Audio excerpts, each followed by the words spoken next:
लोग कहते हैं ना कि 56 तरह की मिठाइयों से ही भगवान खुश होते हैं, मैं कहती हूँ एक गरीब किसान लोग बैठे हो, अगर मैं ठीक बोलूं तो समर्थन करना, 56 भोग से कई ज्यादा कीमत। जब पहली फसल आती है और गेहूं की बालियां उतार करके जब मेरे देश का किसान कुएं के पास वाले पेड़ के नीचे पत्थर पर सिंदूर लगाया हुआ है, उनके सामने जब 4 फलियां रख करके कहता है कि ठाकुर जी यही मेरी तरफ से तुमको 56 भोग के रूप में स्वीकार है, तो भगवान उस फसल को स्वीकार कर लेते हैं। ये मेरे भारत के लोगों का भाव है।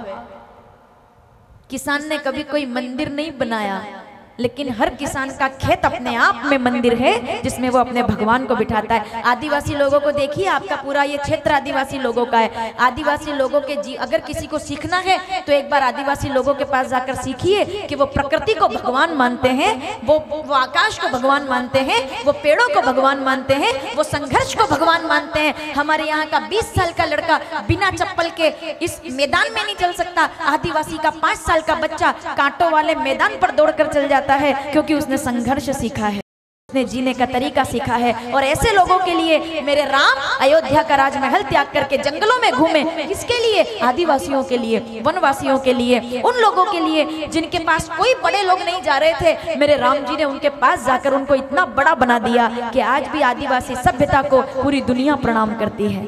आदि का मतलब क्या है? आदिवासी का मतलब सबसे पहले जो थे, सबसे पहले जो हैं और सबसे अंत तक जो रहेंगे वो आदिवासी कहलाते हैं।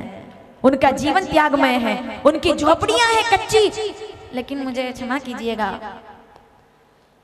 बंगले में रहने वाला, चांदी की प्लेट में खाने वाला व्यक्ति भी अगर थोड़ा तेल और घी खा ले तो डॉक्टर फोन लगा देगा, बोले मर जाओगे, तुम्हारा तेल घी बंद है। और झोपड़ी में जंगल में रहने वाला आदिवासी 3 दिन पुरानी जलेबी भी खा लेना तो भी वो इतनी मेहनत कर लेता है, संघर्ष कर लेता है कि उसका बाल भी बाका। मुझे बताओ कितने आदिवासियों को कभी अटैक आया हो? तो मैं चैलेंज करती हूँ यहाँ से, मुझे बताओ आदिवासी क्षेत्र में कोरोना आया हो तो, मुझे बताओ आदिवासी क्षेत्र में कोई बीमारियां आई हो तो। क्यों?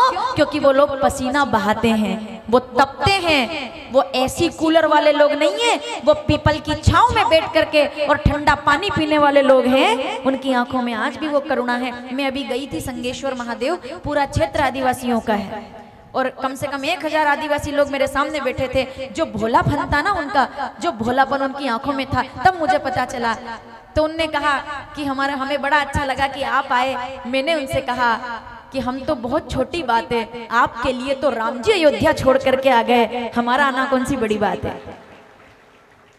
लोहा जितना तपता है उतना ही जोर, ये पंक्तियां आदिवासियों के लिए समर्पित है कि लोहा जितना तपता है उतना ही जोर पकड़ता है, सोने को जितनी आंच लगे उतना ही और चमकता है, हीरे को जितनी धार लगे उतना ही प्रखर निखरता है, मिट्टी का बर्तन पकता है तो अपनी धुन पे खनकता है, सूरज जैसा बनना है तो सूरज जितना जलना होगा, नदियों सा आदर पाना है तो पर्वत छोड़ निकलना होगा, है राम कृष्ण के वंशज हम, क्यों सोचे पंथ सरल होगा, हाँ थोड़ी देर लगेगी पर संघर्ष अवश्य सफल होगा।